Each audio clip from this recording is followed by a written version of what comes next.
Ecclesiastes chapter 9. Pinag-isipan at pinag-aralan kong mabuti lahat ng ito. Ang mga matuwid at matalinong tao, pati na rin lahat ng ginagawa nila ay nasa kamay ng Diyos. Kung tatanggapin niya ito o i-reject, walang nakakaalam. Lahat ng yon ay nasa future. Lahat naman, iisa ang patutunguhan, matuwid man o masama, mabuti o hindi, tinuturing na malinis o madumi, sa nag-aali ng offering o sa hindi. Pareho din ang mangyayari sa mabuting tao at sa makasalanan, pati na din sa nagpapromise sa Diyos at sa ayaw mag-promise. Ito ang masaklap sa lahat na nangyayari dito sa mundo. Yung iisa lang ang kahihinatnan ng lahat. At puno ng masakit at nakaka-stress na pangyayari ang buong buhay ng mga tao. Tapos, sa huli, mamamatay sila.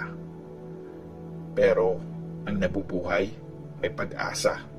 Kasi, mas mabuti pa ang buhay na aso kesa sa patay na layon. Alam ng mga nabubuhay na mamamatay sila. Pero ang mga patay na, walang alam.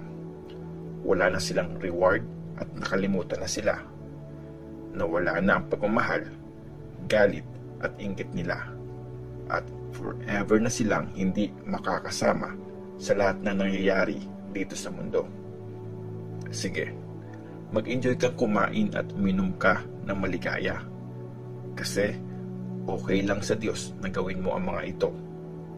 Lagi kang magbihis na maganda. Ayusin mo ang buhok mo. Lagi kang magmukhang masaya.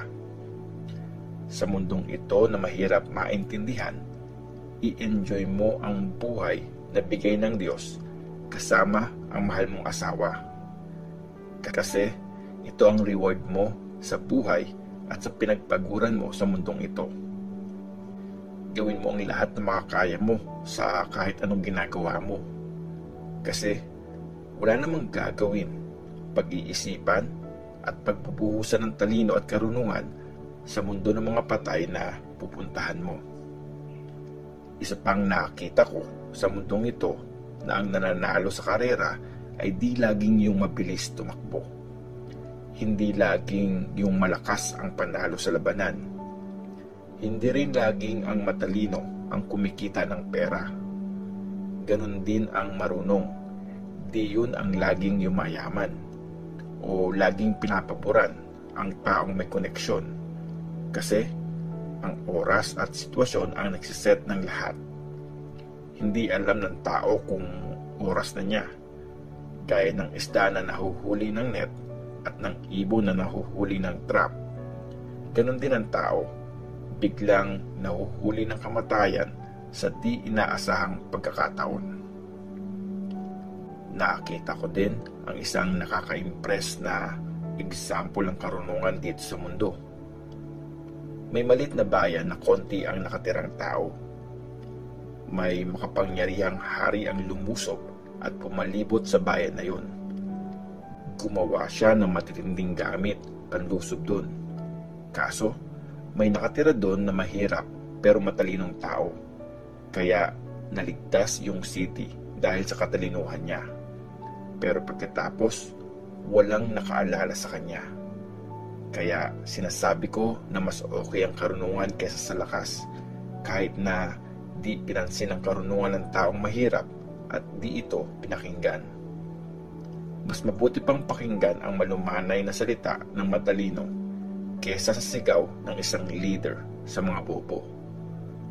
Mas powerful ang karunungan kaysa sa mga armas ng gera. Pero sa isang mali lang, madaming mabuting nagawa ang nasisira.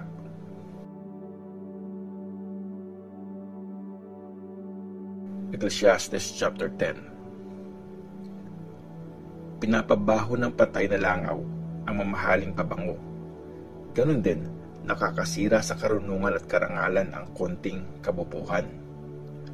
Ang isip ng matalino, nililid siya sa tama, pero ang isip ng bobo, dinadala siya sa mali. Kahit sa paglalakad sa daanan, nahahalata ang taong walang alam. Sa lahat, pinapakita niya ang kanyang kabobohan. Huwag kang lumayas sa trabaho mo pag nagalit ang leader sa iyo. Mapapatawad ang kasalanan mo sa pagiging mahinahon mo. Nakakita ako ng isang masaklap na bagay dito sa mundo. Isang malaking pagkakamali ng isang leader. Ang mga di nag-iisip ang nasa pwesto. Tapos ang mahalagang tao nasa mababang posisyon. Nakita ko ang mga alipin na nakasakay sa kabayo at ang mga prinsipe naman naglalakad na parang alipin. Ang naghukay ng trap pwedeng mahulog dito at ang gumiba sa pader pwedeng tuklawin ng ahas.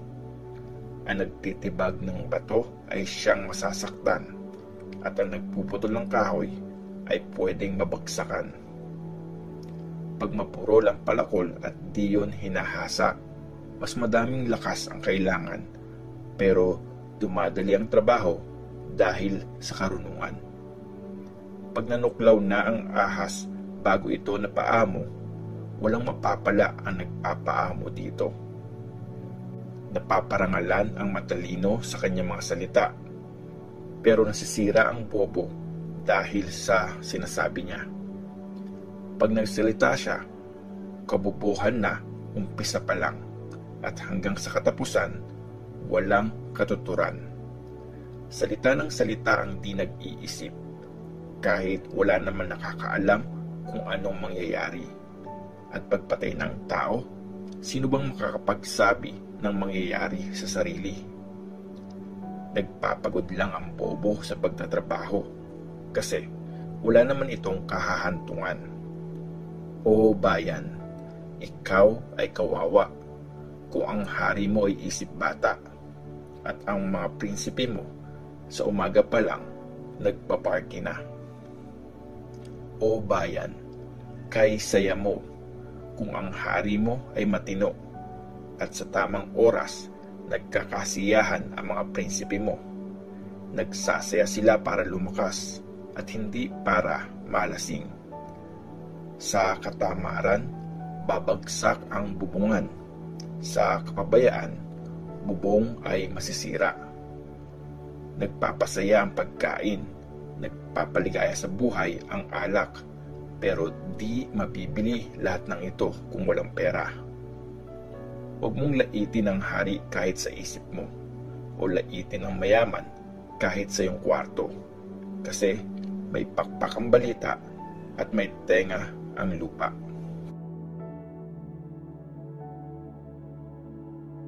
Ecclesiastes chapter 11. Hangganan ng karunungan ng tao. Maging mapagbigay ka, darating ang panahon, matatanggap mo ang reward mo. Magbigay ka ng kung anong meron ka sa madaming tao, kasi di mo alam kung anong masamang mangyayari sa mundo. Pag mabigat na ang ulap, magbubuhos ito ng ulan sa lupa. At pag nalaglag ang puno pakaliwa o pakanan, dun mag-i-stay yon kung saan bumagsak. Ang magsasakang inaaral ang hangin, alam kung kailan hindi magtatanim. At ang magsasakang tumitingin sa ulap, alam kung kailan mag-aani. Kung hindi mo alam kung paano nagkakaroon ng buhay ang baby sa loob ng tiyan ng nanay niya, paano mo malalaman kung paano kumilos ang Diyos na siyang gumawa sa lahat? Magtanim ka sa umaga hanggang sa gabi, kasi di mo alam kung alin sa mga ito ang magbubunga o kung lahat magiging maganda. Mabuti ang mabuhay at kaysayang makita ng mga mata ang araw. Kung mabuhay man ng matagal ang tao, dapat niyang i-enjoy yon. Pero dapat niyang alalahanin na mas matagal ang kamatayan. Kung anong kasunod nun, mystery na lahat. Mga kabataan, mag-enjoy kayo sa pagkabata nyo. Magpakasaya kayo habang bata. Gawin nyo ang gusto nyong gawin at yung sa tingin nyong tama. Pero tandaan niyong i-judge ng Diyos lahat ng gagawin niyo. Alisin mo sa isip mo ang worry at tanggalin mo ang makakasakit sa iyo. Dahil ang panahon ng kabataan at pagsibol ng buhay ay mahirap maintindihan.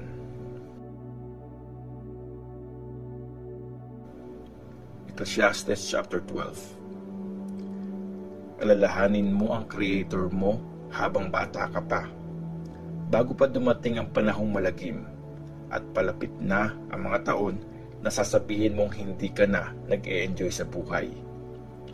Alalahanin mo siya bago dumating ang time na magdidilim na para sa iyo ang araw, pati na ang liwanag ng buwan at mga stars, at bago pa bumalik ang mga ulap na may ulan. Alalahanin mo siya bago ang araw na nanghihina na yung mga nagbabantay ng bahay, kuba na yung mga lalaking malakas, at tumigil na ang mga babaeng tagagiling kasi konti na lang sila, at yung mga sumisilip sa bintana nabulag na. Alalahanin mo siya bago pa magsara ang mga pintuan sa kalye, humina ang tunog ng gilingan at nagigising ka na sa tunog ng ibon, o ang tinig na kumakanta ay tumigil na. Alalahanin mo siya bago dumating ang time na malulula ka sa mataas na lugar at matatakot ka maglakad sa daanan. Alalahanin mo siya bago magbunga ang puno nang wala sa panahon, bago kaladkarin ng tipaklong ang sarili niya at mawalan ka ng pagnanasa.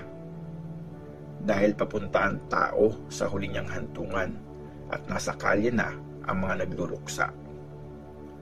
Alalahanin mo siya bago maputol ang cord na silver at mabasag ang gold na mangkok, o madurog ang pansalok na nasa balon at masira ang bagay na pang-angat ng sinalok sa balon. Alalahanin mo siya bago bumalik sa lupa ang mga katawan natin at magbalik ang Espiritu sa Diyos na nagbigay nito. Sobrang hirap maintindihan, sabi ng teacher. Lahat ay mystery. Bukod sa pagkakaroon niya ng karunungan, laging tinuturuan ng teacher ang mga tao ng mga alam niya. Inaral niyang mabuti, tinest at maingat na inayos ang mga kasabihan. Nagsikap ang teacher na maganda at nakakatuwa ang isusulat niya, pero totoo at diretso.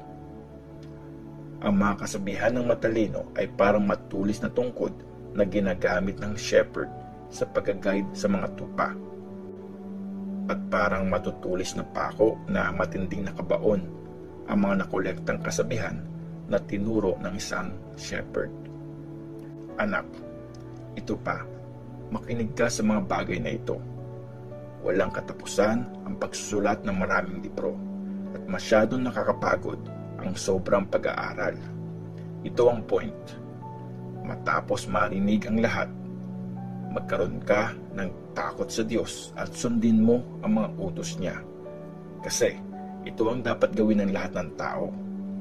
I-judge ng Diyos ang bawat ginagawa natin, kahit pa yung mga sikretong bagay, mabuti man o masama.